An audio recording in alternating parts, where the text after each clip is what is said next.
Resident Evil y la conspiración Umbrella.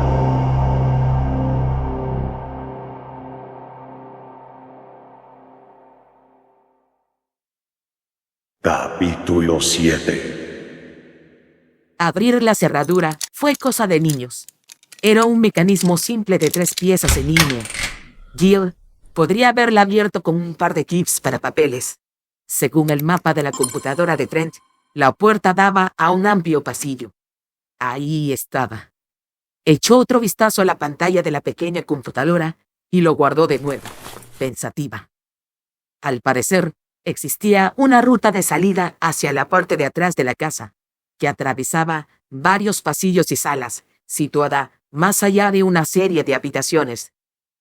Podría buscar a Wesker y a los demás por el camino y, quizás, asegurar la ruta de escape al mismo tiempo. Entró en el pasillo con una vereta completamente cargada. Era un muestrario de rarezas. El pasillo en sí no le llamó la atención. La moqueta y el papel de las paredes eran de color marrón y beige, y las amplias ventanas solo mostraban la oscuridad que reinaba en el exterior. Sin embargo, las cajas de los mostrarios allenadas a lo largo de la pared interior. En total, había 3, y encima de cada una pequeña lámpara iluminaba su interior, mostrando una amplia variedad de huesos humanos blanqueados colocados en estanterías, mezclados con otros objetos oscuros más pequeños. Jill recorrió el pasillo, deteniéndose un momento ante cada una de las cajas para mirar aquel extraño espectáculo. Allí había cráneos, huesos de brazos y piernas, manos y pies. Correspondían al menos a 3 esqueletos completos, y junto a los huesos se veían plumas, cuentas, cintas de cuero retorcidas. Jill cogió una de las cintas de cuero en su mano, pero la dejó enseguida de nuevo en su sitio y se frotó los dedos en los pantalones. No estaba segura, pero le pareció que aquello tenía el mismo tacto que tendría una piel humana curtida, rígida y al mismo tiempo ligeramente grasienta. La ventana situada a sus espaldas se partió en 1000 pedazos. Una silueta ágil y musculosa salió al pasillo gruñendo y arqueando las mandíbulas. Era uno de los perros mutantes asesinos, con los ojos tan rojos como su boteante cuerpo. Se deslizó directamente hacia ella y sus dientes relucieron con el mismo brillo peligroso que el cristal de la destrozada ventana que todavía estaba cayendo al suelo. Jill se metió entre 2 de las cajas y abrió fuego. El ángulo de disparo fue demasiado bajo y la bala se estrelló contra el suelo de madera, haciendo saltar astillas que no detuvieron al perro, que se abalanzó de un salto contra ella, lanzando un ronco gruñido. La golpeó en las piernas y la aplastó dolorosamente contra la pared, abriendo las mandíbulas para arrancarle la carne. El olor de la carne descompuesta la envolvió mientras disparaba una y otra vez, apenas consciente de que estaba gimiendo de miedo y asco. Un sonido tan gutural y primitivo como los de los feroces y a la vez moribundos aullidos procedentes de aquella abominación que rumba. La quinta bala, disparada directamente contra el pecho del animal, lo lanzó hacia atrás. La criatura se detuvo en el suelo con un quejido lastimoso, casi de cachorro, mientras los borbotones de sangre manchaban la alfombra. Jill mantuvo la pistola apuntando contra la forma inmóvil en el suelo mientras aspiraba grandes bocanadas de aire. Las patas del perro se estremecieron de repente y sus grandes garras desgarraron la húmeda y roja alfombra antes de quedarse definitivamente inmóviles. Jill se relajó al reconocer aquel movimiento como un espasmo de muerte. La vida había abandonado aquel cuerpo. Ella tenía varios morados, pero el perro estaba definitivamente muerto. Se quitó el flequillo de delante de los ojos y se agachó al lado de la criatura. Se fijó en especial en la extraña y visible musculatura y en sus enormes fauces.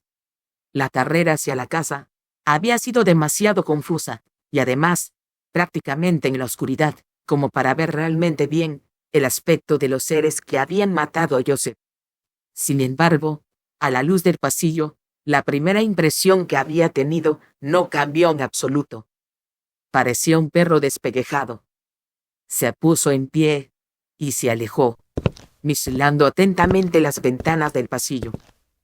Era obvio que no ofrecían protección alguna frente a los peligros procedentes del exterior.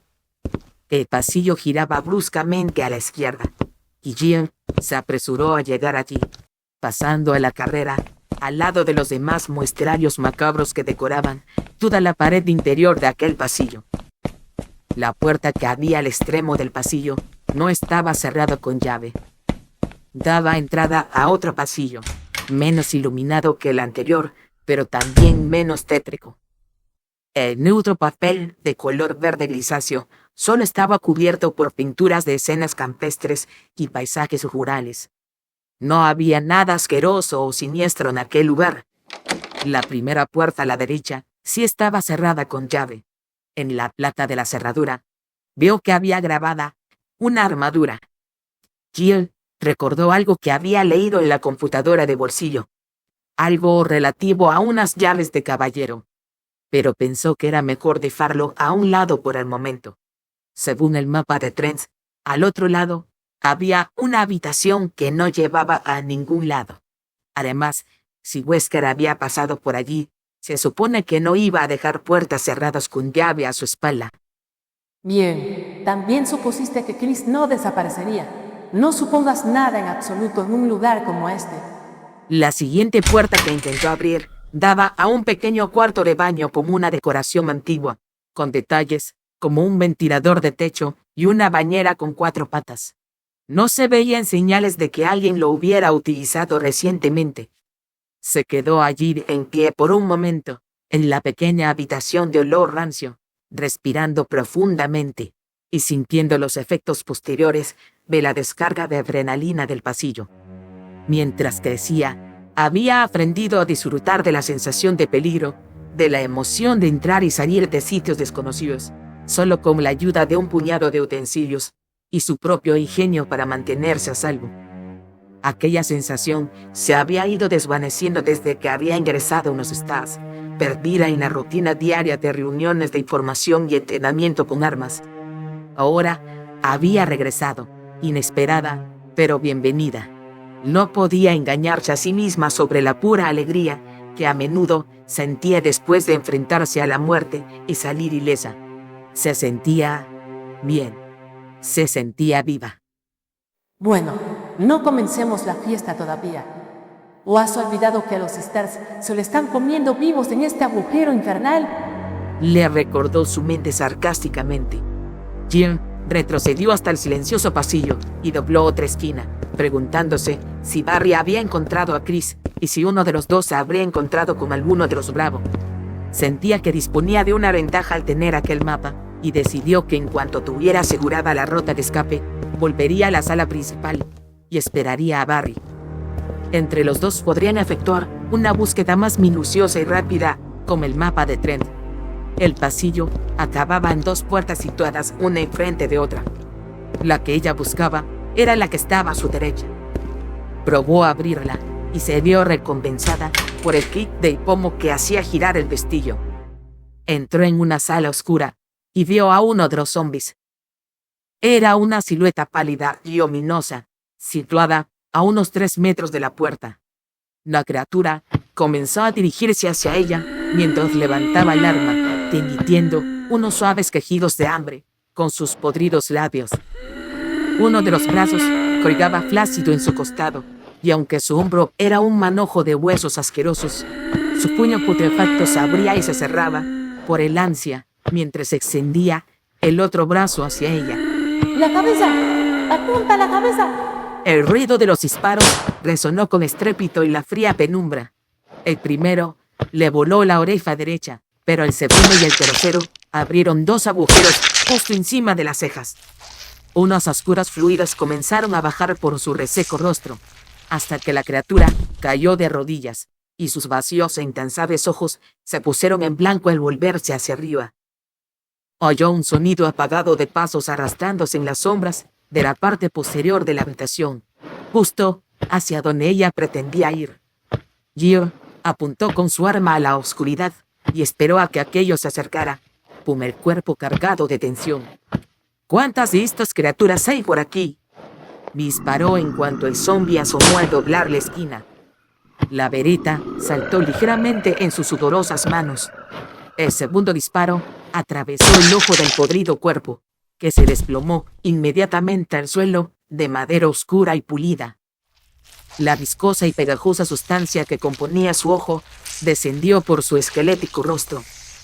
Jill se quedó a la espera, pero aparte de los crecientes charcos de sangre que se extendían por el suelo alrededor de las criaturas muertas, no se movió nada más. Respiró por la boca para evitar lo peor de aquel hedor y se apresuró a llegar al otro lado de la estancia para luego doblar a la derecha y entrar en un estrecho y corto pasillo que daba a una oxidada puerta de metal. La abrió y un soplo de aire fresco la inundó. Un olor tibio y limpio, después del frío hedor parecido al de un depósito de cadáveres. Jill sonrió al percibir el ruido de las cigarras y el zumbido de los grillos en el aire nocturno. Había llegado al final de su pequeña excursión, y aunque todavía no estaba fuera, y los sonidos y olores del bosque renovaron su sensación de misión cumplida. Ya tenemos un camino seguro. En la parte trasera de este lugar podemos dirigirnos hacia el norte, llegar hasta una de las carreteras locales y parar a alguien para que nos lleve hasta las barricadas de la policía. Salió a un sendero cubierto, compuesto por piedras verdes de mosaico rodeadas de unas altas paredes de cemento. En el techo del pasillo se abrían unos pequeños agujeros por donde circulaba el leve aroma de los pinos. La hiedra bajaba por las aberturas como un recordatorio del mundo exterior. Recorrió apresuradamente el pasaje en penumbra, mientras recordaba que había visto en el mapa que al otro lado, al fondo y a la derecha, había una pequeña habitación, probablemente una cabaña de almacén. Dobló la esquina y se detuvo en seco ante otra puerta de metal de aspecto sólido.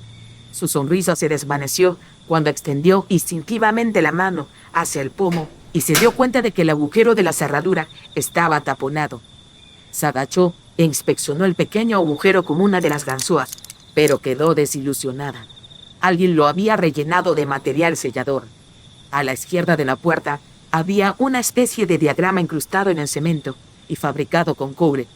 Eran 4 depresiones hexagonales talladas sobre la placa lisa de metal, y cada uno de los agujeros del tamaño de un puño estaba conectado con los demás por una delgada línea. Jill entrecerró los ojos para poder leer las palabras grabadas en la placa de metal, deseando tener una linterna mientras se esforzaba por descifrar las palabras.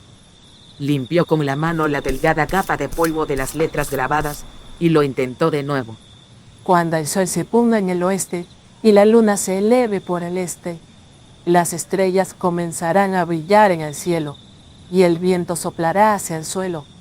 Entonces, la puerta de la nueva vida se abrirá. Jill parpadeó. 4 agujeros.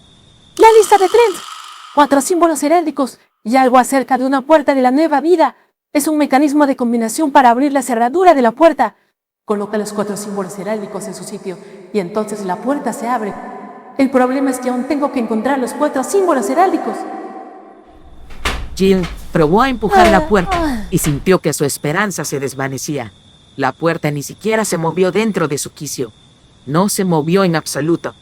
Tendrían que descubrir otro modo de salir de allí, a menos que encontrasen los símbolos heráldicos, lo que en un sitio como aquel podría llevar años. Un solitario aullido resonó en la lejanía, y los aullidos de los demás perros cercanos a la mansión se unieron en un coro demoníaco. Los extraños sonidos ululantes rasgaron el tranquilo silencio del bosque. Había docenas de ellos allí afuera, y Jill se dio cuenta de que la idea de escapar por la puerta trasera quizá no era tan buena después de todo. Disponía de cantidad limitada de munición, y sin duda habría más criaturas de pesadilla deambulando por los pasillos, hambrientas, arrastrando los pies en un silencio carente de inteligencia, mientras buscaban su siguiente festín macabro. Lanzó un profundo suspiro y comenzó a regresar hacia la casa, temiendo volver a oler aquel hedor a muerte frío y apestoso, incluso antes de entrar e intentando al mismo tiempo prepararse mentalmente para enfrentarse a los peligros que parecían acechar en todos y cada uno de los rincones. Los Starks estaban atrapados. Chris Sabía que tenía que aprovechar al máximo la poca munición de la que disponía. Así que, en cuanto dejó atrás a Rebecca, cruzó a toda velocidad el oscuro pasillo, con sus botas resonando pesadamente en el suelo de madera. Todavía quedaban 3 de ellos, agrupados muy cerca de las escaleras. Los esquivó con facilidad y continuó su carrera hasta cruzar la estancia y doblar una esquina. Se colocó en la típica postura de tirador en cuanto llegó a la puerta que daba acceso a la otra sala, bien apoyado en las piernas, una mano sosteniendo a la otra y el dedo en el gatillo. Los zombies aparecieron uno por uno, doblando la esquina, gruñendo y tambaleándose torpemente. Chris apuntó con cuidado, mantuvo la respiración pausada. Se concentró. Apretó el gatillo y envió 2 proyectiles a través de la gangrenosa nariz de la primera criatura. Disparó un tercer proyectil justo en el centro de la frente del segundo zombie. Los fluidos cerebrales y el tejido blando salpicaron la pared de madera que había detrás de ellos cuando los proyectiles atravesaron sus cabezas.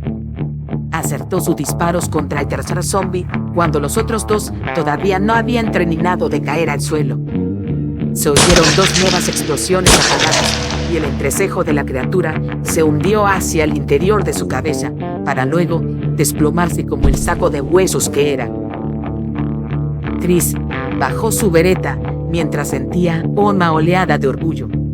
Era un tirador de primera clase, incluso tenía un par de premios que lo demostraban, pero siempre era agradable comprobar lo que era capaz de hacer si disponía del tiempo suficiente para apuntar. Su puntería al disparar mientras desenfundaba no era tan buena. Esa era la especialidad de Barry. Extendió la mano hacia el pomo de la puerta, espoliado por el recuerdo de todo lo que estaba en juego.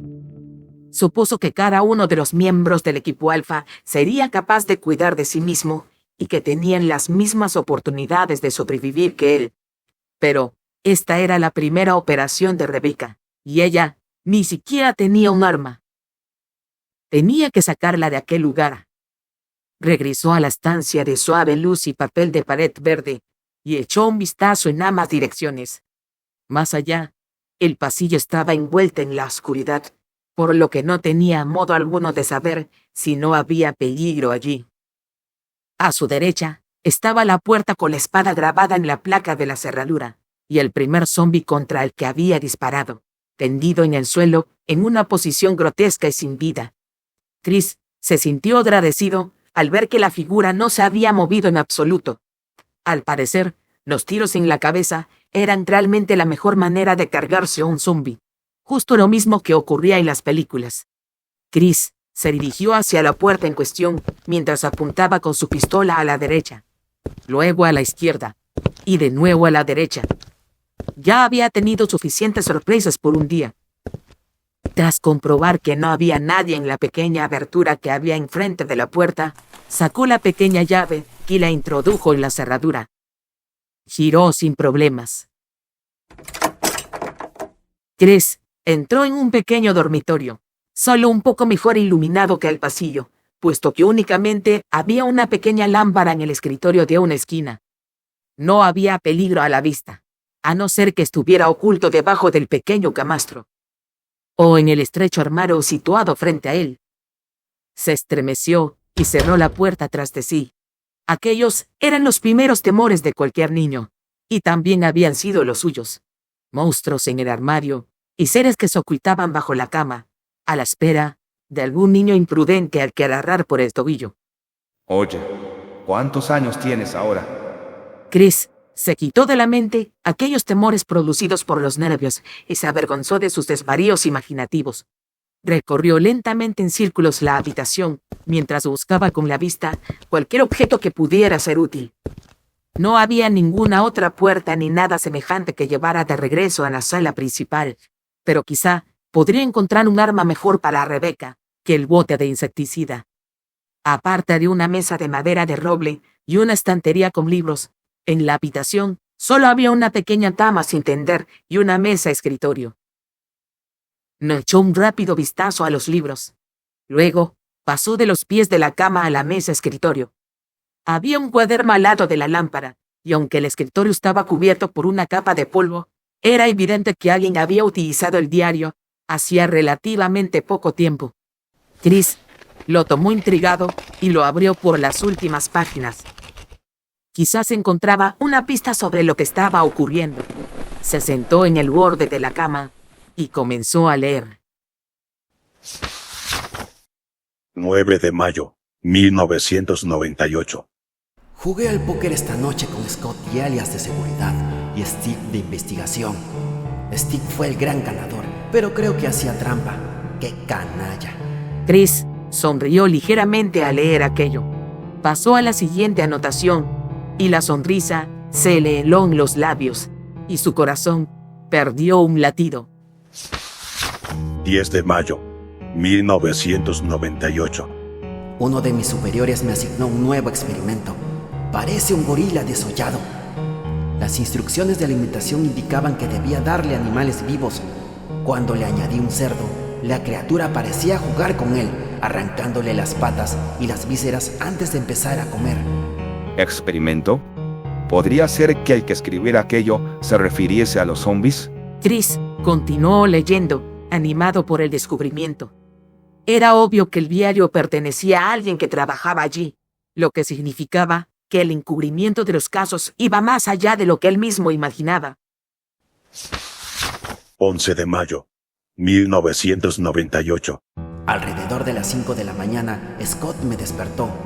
Yo también me morí del susto. Llevaba una prenda protectora que parecía un traje espacial. Me dio otra y me dijo que me la pusiera. Dijo que había habido un accidente en el laboratorio del sótano. Sabía que algo así pasaría. Estos tipos de investigación nunca descansan, ni siquiera de noche. 12 de mayo, 1998. Llevo puesto el dichoso traje espacial desde ayer. Tengo la piel sucia y me pica por todas partes. Los malditos perros me han estado mirando feo, así que decidí no darles de comer hoy. Al diablo con ellos. 13 de mayo, 1998.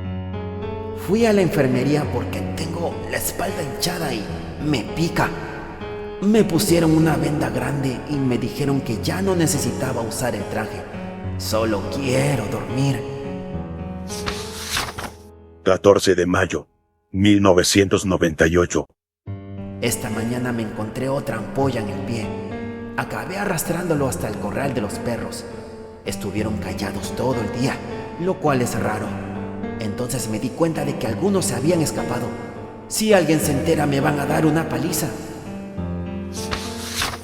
15 de mayo, 1998. Mi primer día libre en mucho tiempo y me siento fatal. Decidí ir a visitar a Nancy de todas formas, pero cuando intenté salir de la finca me detuvieron los guardias. Dijeron que la compañía había ordenado que nadie saliera de las instalaciones. Ni siquiera puedo hacer una llamada. Me han arrancado todos los teléfonos. ¿Qué clase de tontería es esta? 16 de mayo, 1998. Corre el rumor de que un investigador que intentó escapar de la finca anoche recibió un disparo. Siento calor y picazón en todo el cuerpo y sudo constantemente. Me rasqué la hinchazón del brazo y se me cayó un trozo de carne podrida. No fue hasta que me di cuenta de que el olor me estaba dando hambre que vomité violentamente. La escritura comenzaba a ser temblorosa. Chris dio vuelta a la página y apenas pudo entender las últimas líneas, ya que las palabras estaban colocadas casi al azar por toda la página. 19 de mayo, 1998. Se le fue la fiebre, pero le picaba. Tenía hambre y comía comida para perros. Scott con picazón se puso feo y lo mató. ¡Qué rico! ¡Picazón! ¡Qué rico!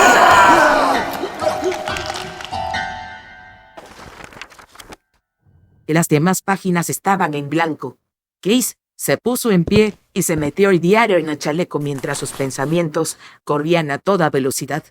Por fin, Algunas de las piezas de aquel rompecabezas comenzaban a encajar. Investigaciones secretas en una residencia secreta. Un accidente en un laboratorio escondido. Un virus o algún otro tipo de infección que escapó de todo control y que transformó a la gente que trabajaba allí, convirtiéndolos en muertos vivientes devoradores de carne. Y algunos de ellos lograron escapar. Los asesinatos y las desapariciones en Raccoon City comenzaron a finales de mayo, coincidiendo con los efectos del accidente. La cronología de los hechos coincidía. Pero, ¿qué clase de experimentos estaban efectuando exactamente aquellos investigadores? ¿Y cuál era la implicación real de Umbrella en ellos? ¿Cuán implicado estaba Billy? No quería pensar en ello, pero mientras intentaba olvidarse de aquel pensamiento, se le ocurrió otro. ¿Qué pasaría si la zona todavía era contagiosa? Se apresuró a abrir la puerta, repentinamente ansioso por informar a Rebecca de lo que había descubierto. Gracias a su entrenamiento, ella sería capaz de imaginar lo que había quedado suelto por toda la mansión procedente del laboratorio secreto. Chris tragó saliva con dificultad. Puede que en ese mismo instante, tanto él como los restantes Stars estuviesen infectados.